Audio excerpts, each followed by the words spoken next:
আসসালামু আলাইকুম everyone, welcome to Marinia's home kitchen. আজকে আমি ফাঁকা আম আর সাবুদানা দিয়ে খুবই মজাদার একটা ডেজার্ট আপনাদের সাথে শেয়ার করব।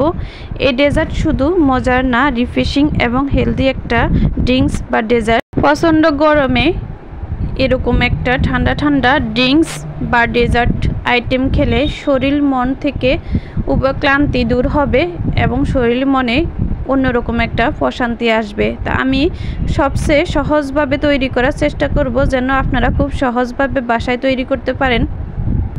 আশা করতেছি আমার আজকের রেসিপিটা আপনাদের কাছে খুবই ভালো লাগবে।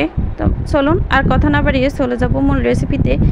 এই রেসিপিটা তৈরি করার জন্য লাগবে প্রথম হলো আম। তো এখানে আমি 3টা পাকা আম নিয়েছি। এখান থেকে 2টা পাকা আম চুলে আমি কিউব করে কেটে নিয়েছি। আর এখন এই কিউব করে কাটা আমগুলো একটা ব্লেন্ডারে জাগে নিয়ে নিচ্ছি। এই আমগুলো এখন ব্লেন্ড করে নেব। আমগুলো ব্লেন্ড করে নিয়েছি। আমের পিউরিটা দেখুন কত সুন্দর স্মুথ হয়েছে। এই আমের পিউরিটা আমি একটা সাইডে রেখে দিলাম। আর এখানে আমি 1 কাপ সাবুদানা নিয়েছি। সাবুদানাগুলো ধুয়ে পরিষ্কার করে নেব, পানি ঝরিয়ে নেব। আর এইখানে সাবুদানাগুলো সিদ্ধ করার জন্য একটা কড়াই বসিয়ে দিলাম। এর মধ্যে প্রায় 2 লিটারের মতো পানি দিয়ে পানিগুলো একটু ফুটিয়ে নিয়েছি। এর মধ্যে চুলার তাপটা কমিয়ে দিয়ে আমি সাবুদানাগুলো দিয়ে দিলাম। এখন একটা স্পেশালার দিয়ে ভালো করে নেড়েচেড়ে অনবরত নেড়েচেড়ে সাবুদানাগুলো ফুটিয়ে নেব। সাবুদানাগুলো যখন ফুটে একবারে স্বচ্ছ হয়ে যাবে, তখন আমি একটা চালনির মধ্যে এই সাবুদানাগুলো ঢেলে নেব। ঢেলে নর্মাল পানি দিয়ে এই সাবুদানাগুলো ধুয়ে আটালো ভাবটা দূর করে নেব। আর সাবুদানাগুলো একবারে স্বচ্ছ করে নেব। ধোয়ার পরে সাবুদানাগুলো পানি ঝরিয়ে নেব। এরপর আমি চলে যাব চুলায়।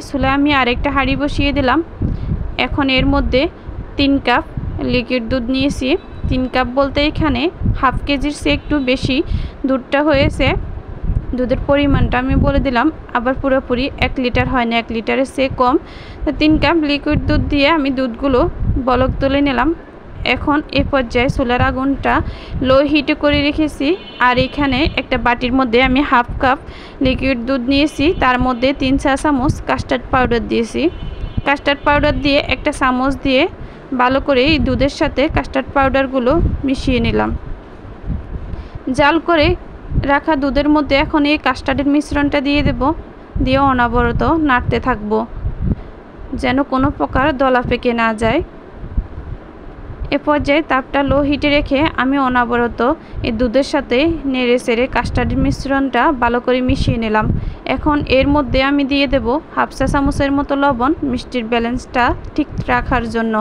আর দিয়ে দেব 1/3 কাপ চিনি। আপনারা চাইলে চিনি কম বেশি দিতে পারেন। তা আমি যে পরিমাণ মিষ্টি প্রয়োজন আমার, এই পরিমাণ আমি মিষ্টি এখানে অ্যাড করেছি। আর এখন দিয়ে দিলাম আগে থেকে তৈরি করে রাখা আমের